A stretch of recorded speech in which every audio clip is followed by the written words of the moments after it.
Hey, Giant Builders, did you work out today? What about your mental fitness? So, today's guest is going to share with us how we can use our mental fitness to figure out if we're doing what we should be doing that makes us happy. So, let's check it out. Building spirituality, family, health, and business. This is the Giant Builders with Lois Wyant. Hey, Giant Builders, welcome. I'm so happy you are here. Hey, drop in a little note in the comment and let me know how are you enjoying your summer? So, what kind of fun things are you doing? I'd love to know. And so today's guest is Jackie Coley. Hi, Jackie. How are you? I'm great, Lois. Thank you for having me. Well, thank you for being here. Can you tell our listeners a little bit about yourself and what you do? Absolutely. So, I'm a mental fitness coach and a career strategist. What I do is I work with folks who have reached a point in their career where they seem very successful on paper, but inside there's something missing. They're not fulfilled, that success doesn't feel as good as they thought it would, and they feel kind of stuck. And so, what I do is I help them figure out what they really want to do, what would really light them up, and then help them reframe the way that they think about success, think about the possibilities for themselves so that they can actually make that a reality. So does it often entail like changing jobs or just finding more enhancement in their current job?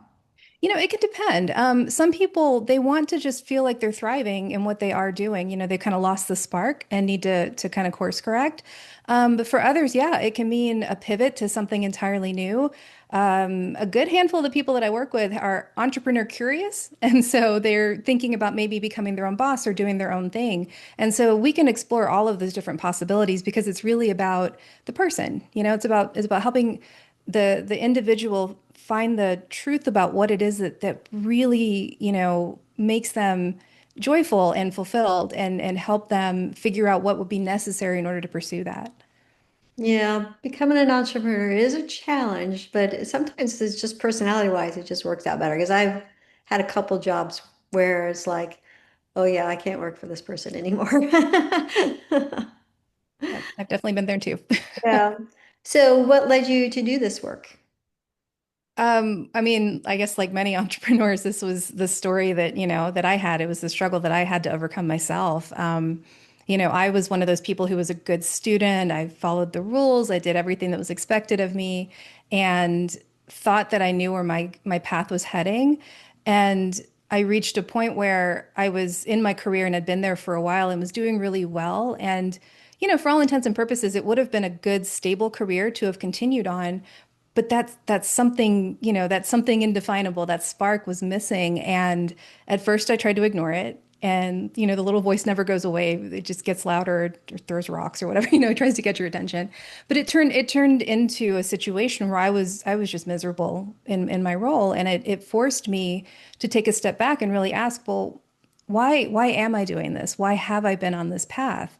And that was not really something I'd ever stopped to ask. No one had ever asked me that, externally either. And so it was one of those things where by discovering what it was that I actually wanted to do, running into the roadblocks that inevitably come with change, because we humans do not like change, and basically learning how to cultivate the courage to take that leap, to trust myself and to go after it. That's how I ended up doing what I'm doing now.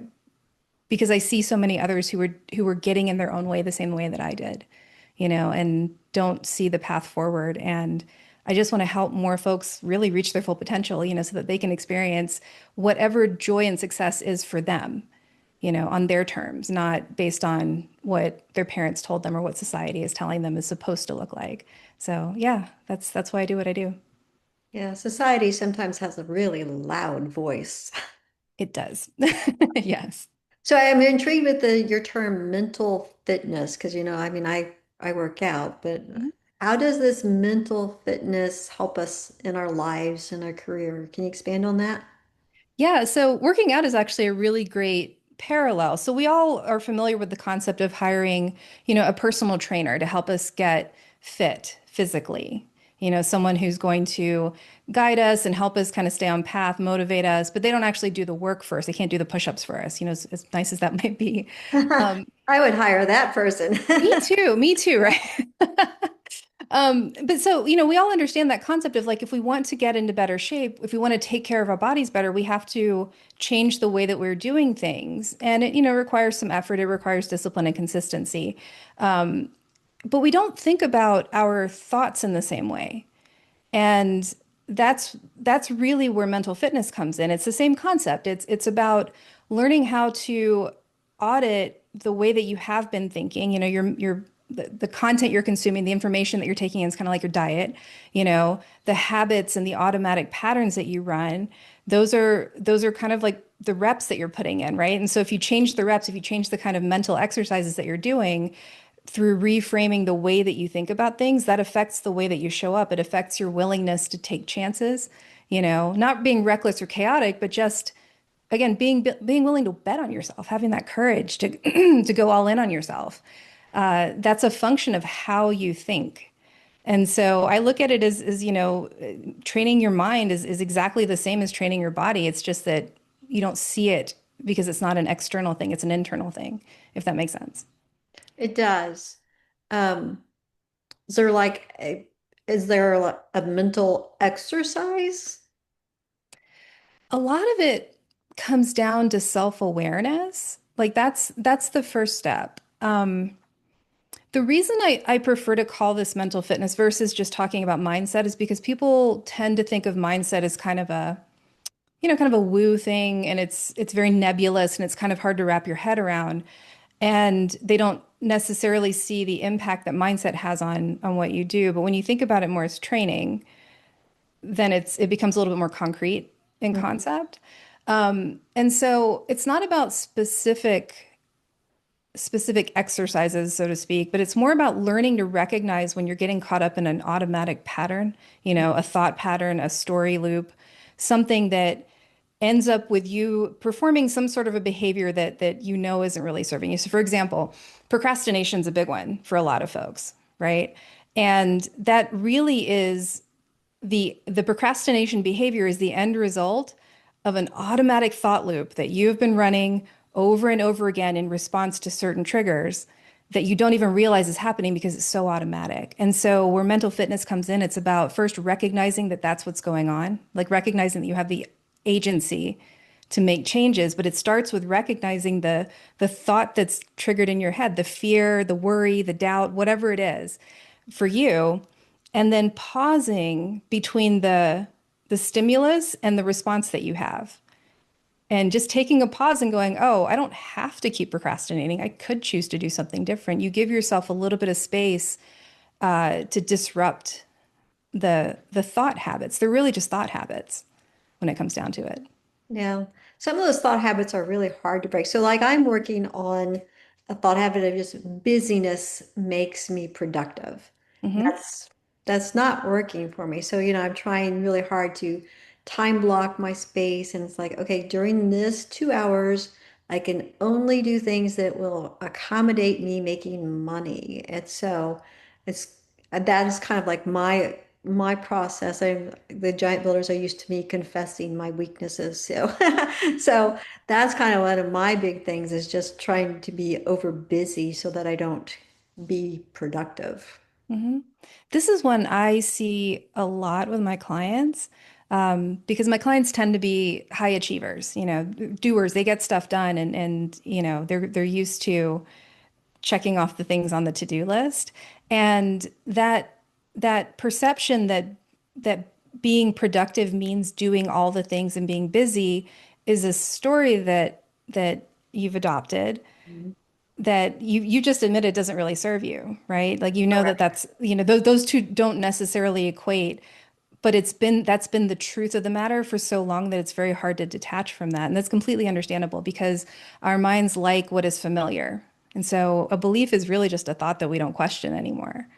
So one way that I try to help, especially with the busyness equals productive false dichotomy or false connection, is to dismantle the story, because you're not being busy. I say you, but I mean in general, right? Like, Oh, no, yeah. You go okay, ahead. Use me. okay. That's all good. I love this stuff. I love to geek out on this stuff.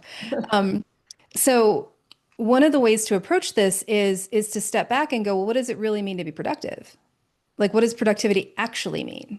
If you really want productivity to mean being busy, you're absolutely crushing it, right? That's great. But the fact that you know that that doesn't really feel good, it drains your energy, it's not really moving the needle, that's a great indicator that maybe that story needs to be shifted. What would be a better definition of productivity that serves you? Not to make it wrong that you're being busy, but just to look at it from a different perspective. And a lot of that is associated with really getting clear about the end goal, the big picture goal, the vision, whatever it is that you're working toward, that meaningful pursuit.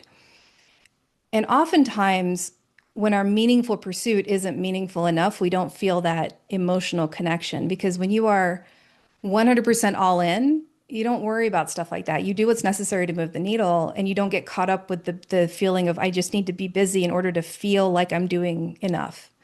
That story doesn't really come into play. And so oftentimes the way to get around the story that's getting in the way is to reconnect with the bigger picture, the vision, the mission, the goal, and clarify that. Because if that's fuzzy, it's really hard to be emotionally bought into what you need to do. Oh, yeah. And I think that through life, it's really easy to fuzzy out those goals Hmm. because we get busy. Yeah. And we also get into a rhythm of chasing the next thing. Mm. And we forget at some point along the way why we were even doing it in the first place. I mean, this is, it's kind of classic golden handcuffs for the corporate folks, right? Like you've been chasing the promotions and the status and the paycheck increases and the benefits, and you never like stop to ask if that was a path that you wanted to go running down in the first place. The metaphor I see a lot is, you climb the ladder, but then you realize the ladder is leaning against the wrong wall. And that's one of those places where a lot of people go into a shame, situation, or they start to, yeah, they shame themselves or they feel guilty about it. And then they use that to justify digging further into what they already know isn't the right path for them. When in reality, you always have the opportunity to pivot. No matter what you've been doing, you can't change it, but you can learn from it and choose to do something different today. It's really that simple. So simple, but yet so hard. True. Very true. So what's the first meeting look like with you? First meeting is usually about getting clear about what the big picture is, what the vision is, because most people have never stopped either to even ask themselves that question. What do I want? Not what I think I'm allowed to have or should do, but what do I actually want? Most people have never asked themselves that question, and even when they don't give themselves permission to just what they want. They try to hedge or play small because they're afraid of being judged or afraid of being misunderstood. And my my role as I see it is to help them feel safe enough to be just radically honest with themselves about what it is that they want. Because until they're willing to do that, the rest of it doesn't really work. The more we lie to ourselves and pretend like we don't want what we want because we're afraid of how either of how hard it's going to be to get it or what other people, usually it's what other people might think. We have to learn to let go of that. And that's really the first thing that I work on with people, because without that North Star, it's so hard to know even what's worth doing. The rest of it doesn't fall into place unless you're clear about the destination. It's like getting in your car and you don't put a destination into your GPS. Well, you just like, I just want to go over there, right? Like generally.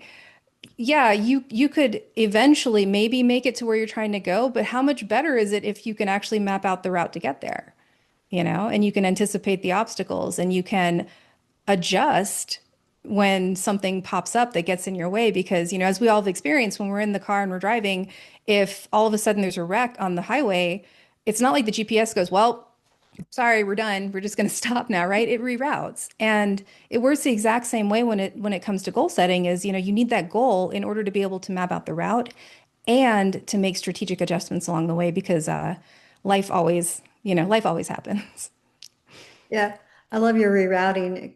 Okay, confession. Sometimes I feel guilty when it reroutes me, like around a little neighborhood or something, and I'm cutting in line with all the people who've been waiting.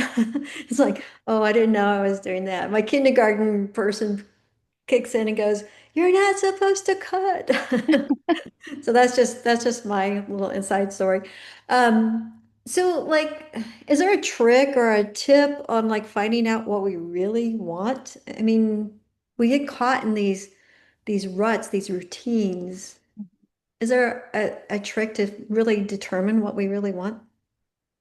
One thing that can help start to uncover that is thinking about the times when you are just immersed in what you're doing. Those moments when you're doing something and time just slips away, you go into flow and it feels effortless, even if there is some effort involved, if that makes sense. Oh, yeah. Because those are the kinds of things that light you up because we don't go into a flow state over something that we don't care about.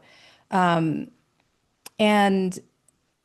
it's going to be different for different people, but these are the things that we don't value because they kind of come easily in many ways, right? Okay. And I'm not saying that this isn't saying that whatever your hobby is or your passion project is needs to be your vocation. I'm not saying that, but what I am saying is that there are nuggets of truth in that activity that lights you up that perhaps you can draw on and find ways to engage in or experience in a similar way in a vocation. So for example, when I look back at all of the things that I've done without really thinking about it over the years, teaching and mentoring and that sort of activity has come up over and over again. Not just like in like a paid position, but like I volunteered as a, mentor for high school students while I was in graduate school. I've taught in various settings over the years. And now, what I do as a coach is not exactly teaching, but it's sort of an extension of that.